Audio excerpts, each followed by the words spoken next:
আসসালামু আলাইকুম প্রিয় শিক্ষার্থী। আজ আমরা ষষ্ঠ শ্রেণীর যে নতুন যে সিলেবাস পুনর্বিন্যাসকৃত যে সিলেবাস, সেই সিলেবাসের বিস্তারিত আলোচনা করব এবং এই আলোচনার ভিত্তিতে আমাদের অ্যাসাইনমেন্ট কিভাবে আমরা দিব, ১ সপ্তাহের মধ্যে কিভাবে কয়টা অ্যাসাইনমেন্ট দিতে হবে, কি লিখতে হবে, এই বিষয়গুলো আজকে একটু পরিষ্কার করার চেষ্টা করব। তো যাই হোক, আমাদের নতুন যে পুনর্বিন্যাসকৃত যে পাঠ্যসূচি, সেই পাঠ্যসূচির আলোকে সম্ভাব্য কর্মদিবস ৩০ দিনের একটা কর্মপরিকল্পনা শিক্ষা বোর্ড থেকে নেওয়া হয়েছে এবং এটা ষষ্ঠ শ্রেণীটা দিয়ে শুরু করতেছি। আজ ষষ্ঠ শ্রেণীর উপর বিস্তারিত আলোচনা করব। দেখো, এখানে ষষ্ঠ শ্রেণীর পুরো সিলেবাসটাই দেয়া আছে। তোমরা চাইলে আগের ভিডিওটা দেখে নিতে পারো। ওইখানে দেয়া আছে কিভাবে আমরা সিলেবাসগুলো ডাউনলোড করব। আর এটা যেহেতু অনেক বড় ৫১ পৃষ্ঠার একটা সিলেবাস, তা এটা হচ্ছে অতএব এই ৫১ পৃষ্ঠার সিলেবাসটা নিজেদের কাছে ডাউনলোড করে রাখতে পারলে সবচেয়ে ভালো হয়। ইচ্ছামতো তোমরা দেখে নিলা। আর এইখানে বাংলা কত পৃষ্ঠায় আছে, ইংরেজি কত পৃষ্ঠায় আছে, গণিত, বিজ্ঞান কত পৃষ্ঠায় আছে, সেই পৃষ্ঠাগুলো এখানে দেয়া। আর এটা তারপরে কিভাবে দেয়া সিলেবাসে দেখি একটু। সম্ভাব্য কর্মদিবস ৩০ দিন, পুনর্বিন্যাসকৃত পাঠ্যসূচি প্রস্তাবনা। দেখো, এখানে গদ্য বলা আছে, নৈতিক, সামাজিক ও মানবিক গুণাবলী পরিচয় দিতে পারবে। সততা পুরস্কার মোহাম্মদ শহীদুল্লাহ। এটা পাঠ্যসূচিতে অন্তর্ভুক্ত করা বা না করার যৌক্তিকতা। অর্থাৎ আমাদের এইখানে নতুন যে সিলেবাসটা করা হয়েছে এই ৩০ দিনের জন্য, এইখানে যে বিষয়গুলো আমরা সবাই জানি যে মার্চের ১৭ তারিখ সম্ভবত স্কুল বন্ধ হয়েছে, তো তার আগে যেগুলো পড়ানো হয়ে গেছে সেগুলার এই পাঠ্যসূচির আওতাভুক্ত করা হয়নি। ওকে, অর্থাৎ যেগুলো আমরা পড়ছি, যেগুলো আমাদের পড়া হয়ে গেছে, সেগুলো আর আমাদের এই সিলেবাসের মধ্যে আসতেছে না। এই কারণে এখানে বলা আছে বছরের শুরুতে পাঠদান সম্পন্ন হয়েছে, তার মানে এইটার আর কোনো বিষয় থাকবে না। গদ্য মিনু, এটাও সেম। গদ্য নীলনদ আর পিরামিডের দেশ, এটাও সেম। আর গদ্য তোলপাড় শওকত ওসমান, এইটার মুক্তিযুদ্ধের ঘটনাবলী সম্পর্কে বর্তমান প্রজন্মকে ধারণা দেওয়া জরুরি। দেখো, প্রয়োজনীয় ক্লাসের সংখ্যা ৪। এখানে বুঝাইছে আমরা যে অনলাইন ক্লাস নিচ্ছি বা বিভিন্ন প্রতিষ্ঠান যে অনলাইন ক্লাসগুলো নিচ্ছে, সেই ক্লাসে এইখানে ৪টা ক্লাস নিতে হবে এই গদ্যটার উপরে। ওকে, তারপরে ভাষা আন্দোলন, মুক্তিযুদ্ধের চেতনা, অমর একুশে রফিকুল ইসলাম। জাতীয় জীবনে ভাষা আন্দোলন ও মুক্তিযুদ্ধের চেতনা বা প্রতিষ্ঠিত করা প্রয়োজন, এর উপরে ৪টা ক্লাস নিতে হবে। অর্থাৎ এখানে পাশে যে এই যে ৪-৪-০-০-০ এগুলো বলে দেয়া, এগুলোর মানে হচ্ছে এই গল্পটার উপরে বা এই কবিতার উপরে এই কটা ক্লাস অনলাইনে নিতে হবে। ওকে, আর তারপরে এই গল্পটা দেখো, আকাশ। এটা বলা আছে সপ্তম শ্রেণীতে এই শিক্ষণফলের পাঠ রয়েছে। এটা মানে কি? মানে হচ্ছে ষষ্ঠ শ্রেণীতে যেগুলো পড়া হয় না স্কুলে, কোভিড-১৯ এর কারণে, স্কুল বন্ধ থাকার কারণে পাঠদান সম্ভব হয়নি। তো এই গল্পটা তোমরা যখন 7 এ উঠবা, তখন 7 এর বইতে এটা ইনক্লুড করা হবে। মাদার তেরেসা, কত দিকে কত কারিগর, কতকাল ধরে, এই প্রতিটা গল্পই তোমাদের 6 এ ছিল, বাট যেহেতু এগুলো পাঠদান করা হয়নি, সেইটা 7 এ যেয়ে তোমরা এগুলা পাবা। এগুলা 7 থেকে পড়বা। আর এখানে দেখো, এই কারণে এর উপর কোনো ক্লাসও দেয়া নেই, দেখছো? ০-০-০-০ দেয়া। এই হচ্ছে ঘটনাটা। সেম কবিতার ক্ষেত্রেও তাই, এগুলো বছরের শুরুতে পাঠদান সম্ভব হয়েছে। সুকামিনী রায়, এগুলো বছরের শুরুতে পাঠদান সম্ভব হয়েছে। মানুষ জাতি শুরুতে পাঠদান সম্ভব হয়েছে। যে এটার উপর বলা আছে ঝিঙে ফুল, এটার উপর ৩টে ক্লাস নিতে বলছে। এইটা সপ্তম শ্রেণীতে দেয়া থাকবে, অতএব এর উপর কোনো ক্লাস হবে না। তারপরে দেশের প্রতি ভালোবাসা এবং মানুষের প্রতি মমত্ববোধ সৃষ্টিতে মুজিব কবিতার বিষয়বস্তু পাঠ অত্যন্ত যুক্তিযুক্ত। এটার উপর ৪টে ক্লাস নিতে বলছে এবং এর উপর একটা অ্যাসাইনমেন্ট দিবে। কবিতা বাঁচতে দাও, এটার উপর সপ্তম শ্রেণীতে শেখা হবে। সপ্তম শ্রেণীতে এটা পাঠ থাকবে। আল মাহমুদের লেখা পাখির কাছে ফুলের কাছে, এটার উপর সপ্তম শ্রেণীতে পাঠ থাকবে। এই হচ্ছে টোটাল বিষয়টা। অর্থাৎ এটা এমনভাবে করা হয়েছে যেগুলো আমাদের পড়া হয়ে গেছে সেটার উপর কোনো অ্যাসাইনমেন্ট দেওয়া হচ্ছে না। সর্বনিম্ন ২টা বা ৩টা গল্পের উপরে অ্যাসাইনমেন্ট দেওয়া হচ্ছে। দেন বাকি যেগুলো অবশিষ্ট থাকতেছে আমাদের 6 এর বইয়ের, সেগুলো সপ্তম শ্রেণীতে অ্যাড করা হবে। ওকে, যেমন ধরো এই যে এখানে বাংলা দ্বিতীয় পদে বাংলা ভাষার গুরুত্ব, তাৎপর্য, মহিমা ব্যক্ত করতে পারবে। ভাষা ও বাংলা ভাষা ২ থেকে ১২ পৃষ্ঠা আলোচনা প্রাথমিক ধারণার জন্য প্রয়োজন। এখানে ৩ তিনটে ক্লাস এখানে নিতে বলছে, ধ্বনিতত্ত্বের উপর 3টে ক্লাস নিতে বলছে, রূপতত্ত্বের উপরে 7 এ থাকবে। দেখো এখানে কোনো ক্লাস নেই, দেখছো? তার মানে যেগুলো 7 সপ্তম শ্রেণীতে শিক্ষণ অর্জনের ব্যবস্থা আছে, এর মানে হচ্ছে 6 এর থেকে তোমরা যারা 7 এ উঠবা 7 এ যায় এগুলো পাবা। তো বিষয়টা মনে হয় ক্লিয়ার সবার কাছে। এইভাবে পুরো সিলেবাসটা দেয়া, ঠিক আছে? আর এই যে সারাংশ, সারমর্ম, সময় বিবেচনা, সংখ্যা কমানো হয়েছে, পাঠের আরো সুযোগ আছে। তার মানে এই সপ্তম শ্রেণীতে পাঠের সুযোগ আছে যেগুলো, সেগুলো তোমাদের কোনো অ্যাসাইনমেন্টও দেওয়া থাকবে না। আর অ্যাসাইনমেন্টের ব্যাপারটা হচ্ছে শিক্ষা বোর্ডই নির্ধারণ করে দিয়েছে যে এই বিষয় এই প্রশ্নগুলো থাকবে, অর্থাৎ প্রশ্নগুলো শিক্ষা বোর্ডের থেকেই দেয়া, ঠিক আছে? সেম, এই যে ইংলিশটাও সেম দেয়া, ইংলিশও একদম ওই ধরনেরই, ওইভাবেই সেট করে দেয়া সব কিছু। তারপরে দেখো গণিতেরটা একটু বলি। স্বাভাবিক সংখ্যার অঙ্ক পাতন করতে পারবে, পাঠদান সম্পন্ন হয়েছে জানুয়ারি থেকে মার্চ, দেখছো যেটা বললাম, অর্থাৎ মার্চ পর্যন্ত যেগুলো আমাদের পাঠ হয়ে গেছে সেগুলোর উপর কোনো অ্যাসাইনমেন্ট নেই, এখানে কোনো ক্লাসও নিতে বলে নেই। ওকে, তো দেখো এই বিষয়গুলো টোটালি আমাদের অ্যাসাইনমেন্টের বহির্ভূত, মানে অ্যাসাইনমেন্টের বাইরে থাকবে। দ্বিতীয় অধ্যায় অনুপাত ও শতকরা, এখানে যে বিষয়গুলো দেয়া আছে, এখানে বিষয়বস্তু যে বিষয়গুলো দেয়া আছে এর উপর দেখো যে 5টা ক্লাস নিতে বলছে, অতএব অনলাইনে যে ক্লাসগুলো হচ্ছে এর উপরে 5টা ক্লাস থাকবে এবং দেন এর উপরই অ্যাসাইনমেন্ট দিতে বলছে। তারপরে পূর্ণসংখ্যার এটাও যে জানুয়ারি থেকে মার্চ পর্যন্ত সম্পূর্ণ হয়ে গেছে, এটা ধরে নিছে ওরা। তো এইভাবে এইগুলোর উপর যেগুলো সম্পূর্ণ হয়ে গেছে বা সপ্তম শ্রেণীতে পাঠ দেওয়া হবে, এই বিষয়গুলোর উপর কোনো অ্যাসাইনমেন্ট থাকবে না। এখানে যেহেতু যেগুলো ক্লাস নিতে বলছে, এই যে 5টা ক্লাস 4টা ক্লাস বলা আছে, এইগুলোর উপর শুধু অ্যাসাইনমেন্ট দেওয়া থাকবে, এই যে 5টা ক্লাস। ওকে, ক্লিয়ার সবাই? তো এই কারণে মনে হয় না আর কোনো সমস্যা আছে যে 6 এর সিলেবাস কি, এইটা কি সেটা কি। আর যারা 6 এর ডিটেলস সিলেবাস নিজের কাছে রাখতে চাও তারা আমার ওয়েবসাইট থেকে ডাউনলোড করে নিতে পারো। ওকে, এখন আমরা একটু দেখি বিজ্ঞানেরটা।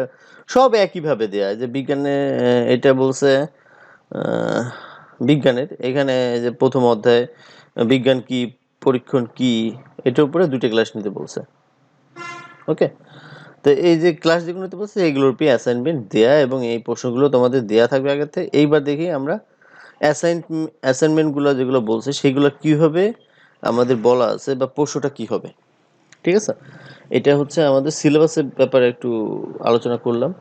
এইবার দেখি অ্যাসাইনমেন্ট। এটা লাস্ট 31 তারিখে দেওয়া হয়েছে, 31 অক্টোবর 2020। বিষয় ষষ্ঠ থেকে নবম শ্রেণী পুনর্বিন্যাসকৃত পাঠ্যসূচি এলাকায় মূল্যায়ন নির্দেশনা।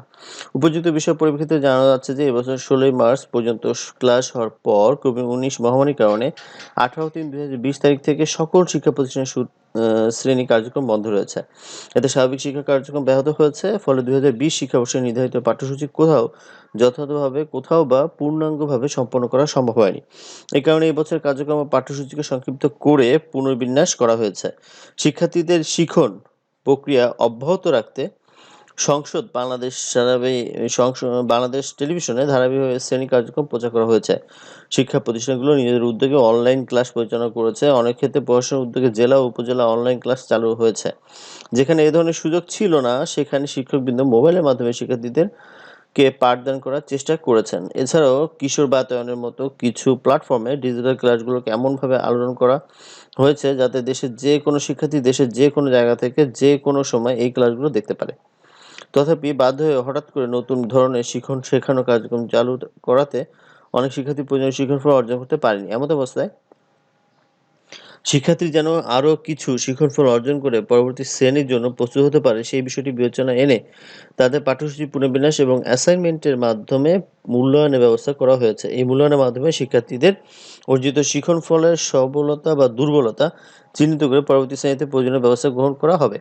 শিক্ষার্থীদের স্বাস্থ্য ঝুঁকি ও স্বাস্থ্য নিরাপত্তার জন্য বিবেচনা করে সরকার প্রথাগতভাবে বার্ষিক পরীক্ষা না নেওয়ার বিষয়ে সিদ্ধান্ত গ্রহণ করেছে। তবে অ্যাসাইনমেন্টের মাধ্যমে তাদের অর্জিত শিক্ষাফল মূল্যায়ন করা হবে। পুনর্বিন্যাসকৃত পাঠ্যসূচির ভিত্তিতে কোনো সপ্তাহে শিক্ষার্থীর কি মূল্যায়ন করা হবে তা বিবেচনায় অ্যাসাইনমেন্ট বা নির্ধারিত কাজ প্রণয়ন করা হয়েছে। প্রতি সপ্তাহের শুরুতে ওই সপ্তাহের জন্য নির্ধারিত অ্যাসাইনমেন্টগুলো দিয়ে দেওয়া হবে এবং সপ্তাহ শেষে শিক্ষার্থীরা তাদের অ্যাসাইনমেন্ট শেষ করে শিক্ষা প্রতিষ্ঠানে জমা দিয়ে অভিভাবক বা অন্য কারো মাধ্যমে অথবা অনলাইনে নতুন অ্যাসাইনমেন্ট গ্রহণ করবে।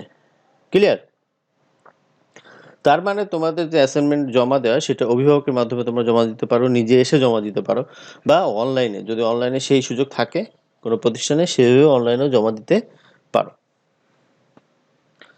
আচ্ছা, শিক্ষকদের জন্য নির্দেশনা, এগুলো শিক্ষকদের জন্য।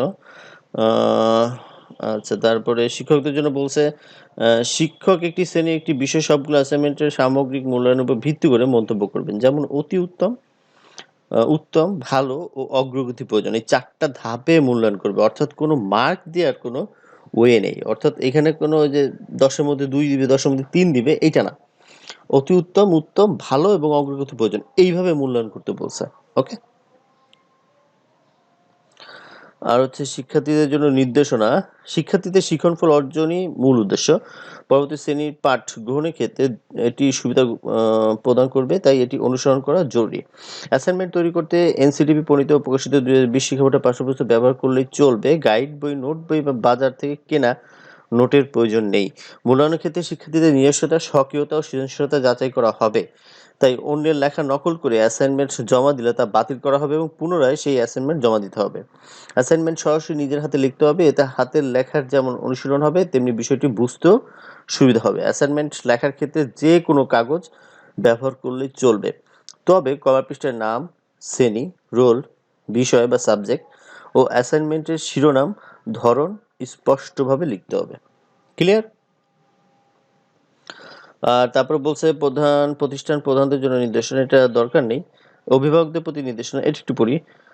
শিক্ষার্থীদের স্বাস্থ্যবিধি অনুসরণে উৎসাহিত করা। শিক্ষার্থীদের অ্যাসাইনমেন্টের মাধ্যমে মূল্যায়ন প্রক্রিয়া মূলত তাদের শিক্ষণ অর্জন যাচাই এবং কোন কোন ক্ষেত্রে শিক্ষণের ঘাটতি রয়েছে তা নিরূপণ করা। তাই শিক্ষার্থী নিজে যাতে এই কার্যক্রমে অংশগ্রহণ করে তা নিশ্চিত করা। শিক্ষার্থীর অনুধাবন ক্ষমতা ও সৃজনশীলতা বৃদ্ধির জন্য তাদের সক্রিয় অংশগ্রহণে উৎসাহিত করা। শিক্ষার্থী যেন সব সময় মতো অ্যাসাইনমেন্ট পায় এবং তা যেন যথাসময়ে জমা দেয় তা নিশ্চিত করা। নোট বই, গাইড বই বা অন্য কারো লেখা থেকে নকল করে অ্যাসাইনমেন্ট জমা দিলে তা বাতিল করা হবে এবং পুনরায় অ্যাসাইনমেন্ট জমা দিতে হবে। অ্যাসাইনমেন্ট তৈরির সময় শিক্ষার্থী যেন নোট বই বা গাইড বইয়ের সাহায্য না নেয় বা অন্য কারো লেখা থেকে নকল না করে লক্ষ্য রাখতে হবে। আর এটা জেলা শিক্ষা কর্মকর্তা, উপজেলা মাধ্যমিক শিক্ষা কর্মকর্তার নির্দেশনা, এগুলো দরকার নেই। আচ্ছা, এবার একটু দেখি। আমাদের সপ্তাহগুলো 6টা সপ্তাহ ভাগ করা আছে এখানে, 1 2 3 4 5 6, 6টা সপ্তাহ এক মাসের জন্য, ঠিক আছে। এখানে বাংলা দেখো, প্রথম সপ্তাহের জন্য অ্যাসাইনমেন্ট 1, ইংরেজির জন্য অ্যাসাইনমেন্ট 1 এবং বাংলাদেশের বিশ্ব পরিচয়ের জন্য অ্যাসাইনমেন্ট 1। তার মানে এই প্রথম সপ্তাহে আমাদের 3টা অ্যাসাইনমেন্ট থাকবে। ওকে, প্রথম সপ্তাহে 3টা, বাংলা একটা, ইংরেজি একটা, আর বাংলাদেশের বিশ্ব পরিচয় একটা। টোটাল এক সপ্তাহে আমরা 3টা অ্যাসাইনমেন্ট জমা দেব। পরের সপ্তাহে যায় আবার আমাদের বিজ্ঞানের উপর একটা, তথ্য যোগাযোগ প্রযুক্তির উপর একটা, ইসলাম ধর্ম বা হিন্দু ধর্ম বা বৌদ্ধ বা খ্রিস্ট ধর্মের উপর একটা থাকবে। তারপরে তৃতীয় সপ্তাহে যে ইংরেজিতে থাকবে 2টা, গণিতে থাকবে একটা এবং কৃষি শিক্ষার উপর থাকবে একটা অ্যাসাইনমেন্ট, 3টা অ্যাসাইনমেন্ট। চতুর্থ সপ্তাহে যে অ্যাসাইনমেন্ট ইংরেজির উপর থাকবে 3টা, গণিতের কোনো অ্যাসাইনমেন্ট নেই, বিজ্ঞানের 2টা এবং বাংলাদেশ বিশ্ব পরিচয় 2টা, টোটাল 3টা। এখানে ভুল করছে, টোটাল হলো 3 আর 2 2, এখানে 5টা 7টা হয়ে যাচ্ছে, বাট এখানে 3টা দেয়া, হয়তো ভুল করছে এখানে, এখানে মনে হয় এক একটা হবে, হ্যাঁ সম্ভবত 3 1 1। যাই হোক, এটা কি করছে বুঝতেছি না, বোর্ড থেকে দেয়া 3টা 2টা 2টা, এটা যোগ করলে তো হয় হচ্ছে 7, বাট এখানে দেয়া 3। যাই হোক, এটা ওদের ওইখান থেকে ভুল হয়েছে। তারপরে গণিতে পঞ্চম সপ্তাহে যে অ্যাসাইনমেন্ট 2টা, বিজ্ঞানে 4, বিজ্ঞানে 3টা আর ইসলাম ধর্মের 2টা, এখানেও ভুল করছে যোগে। তারপর ষষ্ঠতে যে ঢাকা, ষষ্ঠতে যে বাংলা, ষষ্ঠতে যে বাংলা 2টা, ইংরেজিতে 3টা এবং কৃষির উপর 2টা, এখানেও ভুল করছে দেখো। যাই হোক, এই ভুলটা এটা সংশোধন করে দিতে হবে, এটা হয়তো শিক্ষা বোর্ডের থেকেই প্রবলেম হয়ে গেছে। ঠিক আছে, এখানে দেয়া আছে বেশি, বাট এখানে যোগটা দেয়া 3 3 3। যাই হোক, এটা বুঝলাম না, এগুলো সবগুলোই হয়তো এক একটা হবে। ওকে, তো যাই হোক, এটা শিক্ষা বোর্ড থেকেই ভুল করা এদের, এটা এটা আমাদের কিছু করার নেই, শিক্ষা বোর্ড থেকে যেটা দিয়ে দিছে আমরা সেটাই এখানে তোমাদের বলে দিলাম। এই হচ্ছে পুরো ঘটনাটা। অর্থাৎ প্রথম সপ্তাহে তোমরা একটা একটা একটা এই এক একটা করে আগে অ্যাসাইনমেন্টটা জমা দিবা। সেটা কিভাবে? বাংলার উপরে একটা, ইংরেজির উপরে একটা এবং বাংলাদেশ বিশ্ব পরিচয়ের উপরে একটা। এখন এই অ্যাসাইনমেন্টের বিষয়টা কি হবে, ঠিক আছে, এটা একটু দেখি আমরা। অ্যাসাইনমেন্টের বিষয় হচ্ছে এই যে দেখো, শ্রেণী ষষ্ঠ, বিষয় বাংলা। বাংলা কি বলছে, নির্ধারিত কার্যক্রমিক নম্বর। প্রথম অ্যাসাইনমেন্ট, অধ্যায় ও বিষয়বস্তুর শিরোনাম, সততা পুরস্কার, মিনু, নীলনদ আর পিরামিডের দেশ, এই তিনটার উপরে। অ্যাসাইনমেন্ট বা নির্ধারিত কাজ, সংক্ষিপ্ত উত্তর প্রশ্ন। ইহুদি বংশের 3 জন লোকের কি কি শারীরিক সমস্যা ছিল? 2. সততা পুরস্কার গল্পে তৃতীয় ব্যক্তির মানসিকতা সংক্ষিপ্ত পরিচয় দাও। 3. সততা পুরস্কার গল্পটির শিক্ষণীয় দিকটি অল্প কথায় লিখো। 4. লোকে যোগেন বসাককে মহৎ লোক বলে ভাবত কেন? 5. বোলতা বা ভীমরুলকে মিনু শত্রু ভাবে কেন? 6. মিনুর অনেক জ্বর থাকা সত্ত্বেও ছুটে বাইরে বেরিয়ে এসেছিল কেন? 7. সমজদার তার ঘর ছাড়া মানুষ কিসের টানে মিশরে ছুটে যায়? 8. নীলের উপর ভেসে চলা নৌকা দেখে লেখকের অভিব্যক্তি পরিচয় দাও। 9. মৃত ব্যক্তি সম্পর্কে ফারাওরা কি বিশ্বাস করতেন? 10. নীলনদ আর পিরামিডের দেশ ভ্রমণকারী অনুযায়ী সুদান বাসী শারীরিক গঠনের বর্ণনা দাও। আর এখানে মূল্যায়ন করব কিভাবে? মূল্যায়ন করব আমরা যারা শিক্ষক আছি তারা মূল্যায়ন করব। উত্তরগুলো বিষয়বস্তুর সঠিক হতে হবে, অর্থাৎ এখানে যে প্রশ্নগুলো জানতে যাচ্ছে ঠিক এর সঠিক অ্যান্সারটাই দিতে হবে। বাক্য গঠন ও বানান শুদ্ধ হতে হবে, বানান এবং বাক্য গঠন যেন শুদ্ধ হয় এর উপর আমরা যাচাই করব। আর যাচাই করব কিভাবে? মার্ক দেওয়ার কিন্তু কোনো ওয়ে নাই। একটু আগে বলছি 4টা ওয়েতে বাছাই করতে হবে। অতি উত্তম, উত্তম, ভালো, অগ্রগতি প্রয়োজন, এইভাবে। যাক, তারপরে ইংরেজির উপর যে অ্যাসাইনমেন্টটা বলছে সেটা কি করতে হবে? First assignment, lesson 1, going to a new school. Lesson 2, congratulations, well done. Lesson 3, a railway station. Lesson 4, where are you from. Lesson 1, HW মানে homework, A1, B4 from textbook, অর্থাৎ টেক্সট বইয়ের যে A1 এবং B4 যে টপিক্সটা দেওয়া আছে সেইটা আমাদের করে দিতে হবে। Lesson 2, homework, B2, B3 from text book, মানে B1, B3 বইতে যেটা দেওয়া আছে সেটা করে দিতে হবে। Lesson 3, homework, A4 from text book, মানে টেক্সট বইতে A4 যেটা দেওয়া আছে সেটা করে দিতে হবে। ওকে, আর teacher will check whether the students use appropriate word to fill in the gaps, their ideas to organize a paragraph, skill of relating to real life, use of language in given situation or dialogue. Okay, or spelling use of correct grammar in the sentences. ঠিক আছে। আর বাংলাদেশ বিশ্ব পরিচয়ের উপরে যেটা assignment থাকবে সেটা কি বলছে? প্রথম অ্যাসাইনমেন্ট, প্রথম অধ্যায় বাংলাদেশের ইতিহাস, পার্ট 1 ও 2 বাংলাদেশের মুক্তিযুদ্ধ, পার্ট 3, 4 ও 5 বাংলাদেশের মানব বসতি ও রাজনৈতিক ইতিহাস, দ্বিতীয় অধ্যায় বাংলাদেশ ও বিশ্ব সভ্যতা, পার্ট 1 ভারত উপমহাদেশের নগর সভ্যতা, পার্ট 2 ওয়ারী বটেশ্বর, পার্ট 3 মহাস্থান গড়। এর উপরে অ্যাসাইনমেন্টের কাজগুলো কি কি থাকবে? নিচে প্রশ্নগুলোর উত্তর দাও। 1. মুক্তিযুদ্ধে বাংলাদেশের বিজয়ের কারণগুলো বর্ণনা করো। 2. ভারত উপমহাদেশের বিভিন্ন প্রাচীন সভ্যতা ও রাজবংশগুলোর একটি তালিকা তৈরি করো। 3. সভ্যতার ইতিহাসে পার্সীয়দের 2টি বড় অবদান বর্ণনা করো। মূল্যায়ন করব আমরা কিভাবে? বিষয়বস্তুগত জ্ঞানের যথার্থতা, নির্ভুল তথ্য ও যুক্তিসম্মত ব্যাখ্যা প্রদান, প্রশ্নের চাহিদা অনুযায়ী ধারাবাহিক উত্তর প্রদান, সিদ্ধান্ত গ্রহণের দক্ষতা। ওকে, তাহলে এই বিষয়গুলো হলো প্রথম সপ্তাহের জন্য 6 যারা আছো, ষষ্ঠ শ্রেণীর যেসব ছাত্রছাত্রী তাদের এই 3টা টপিক্সের উপর অ্যাসাইনমেন্ট করতে হবে এবং কোন কোন বিষয়ের উপর অ্যাসাইনমেন্ট করতে হবে সেগুলো আমি বলে দিলাম। ক্লিয়ার? আর এটা যদি তোমাদের মনে হয় যে মনে থাকতেছে না ভিডিও দেখে, তোমরা যদি কেউ চাও তোমরা ডাউনলোডও করে নিতে পারো।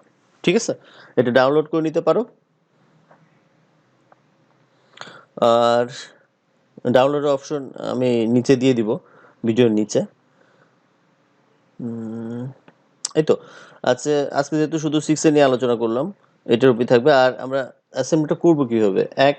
প্রথম যে পৃষ্ঠাটা থাকবে কভার পেজ, সেখানে তোমার প্রথমে প্রতিষ্ঠানের নাম লিখবা, নিজের নাম লিখবা, শ্রেণী, শাখা, রোল আর বিষয়টা। ওকে, আর কিভাবে অ্যাসাইনমেন্টটা লিখবা বা এই প্রশ্ন উত্তরগুলো কিভাবে করবা এটার উপর একটা ডিটেলস ভিডিও ইনশাল্লাহ দিব, কাল দিতে পারি। তো এইটা ইচ্ছা, সেটা কমেন্টস করতে পারেন, পছন্দ হলে লাইক দিতে পারেন, ডিসলাইকও দিতে পারেন, আর দয়া করে অবশ্যই সাবস্ক্রাইব করবেন। ওকে, ভালো থাকবেন, খোদা হাফেজ।